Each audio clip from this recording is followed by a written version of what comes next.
Hi, இன்றைக்கி திங்கட்கிழமை பிரம்ம முகூர்த்த பூஜையோட 4வது நாள். இன்றைக்கி வந்து காலையிலே 4 மணிக்கெலாம் வந்து எழுந்திருக்கிறது கொஞ்சம் கஷ்டமாக தான் இருக்குது. ஆனாலும் அலற வச்சு எழுந்திடுறேன்.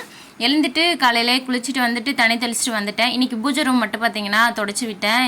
நேற்று வந்து நான்வெஜ் சமைச்சோம் வீட்டில், அதனால் பூஜை ரூம் மட்டும் தொடச்சிட்டு அப்புறமா பிரம்ம முகூர்த்த விளக்குக்கு வந்து பூவெலாம் மாற்றி வச்சுட்டேன்.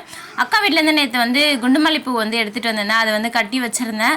அது சாமி ஃபோட்டோக்கெலாம் வைக்கலான்னு சொல்லிட்டு கட் பண்ணி வச்சுட்டு அதுக்கப்புறம் வந்து டைமை வந்து 5 மணி ஆகிறதுக்கு 2 நிமிஷம் தான் இருந்துச்சு. சரின்னு சொல்லிட்டு வத்தி கொளுத்திட்டு கற்பூரமும் ஏற்றி பூஜை வந்து சூப்பராக வந்து முடிச்சிட்டேன். இந்த பூஜை பண்ணுறதுனால கொஞ்சம் மனசுக்கு வந்து ரிலாக்ஸாக தான் இருக்குது. எனக்கே தெரியுது, ஃபீல் பண்ண முடியுது. முன்னெல்லாம் எதைப்பா திங்க் பண்ணிக்கிட்டே இருப்பேன், இப்போ கொஞ்சம் பரவாயில்லை. அப்புறமா வந்து டீ போட்டு குடிக்கலான்னு சொல்லிட்டு வெளியே எடுத்துகிட்டு வந்துட்டேன். இந்த காற்று காலையிலேயே சுவாசிக்கிறதுனால ரொம்ப ரொம்ப மனசுக்கு வந்து ரிலாக்ஸாக இருக்குன்னு சொல்லுவாங்க. அதனால் மொட்டை மாடியில் வந்து தான் டீ குடிச்சு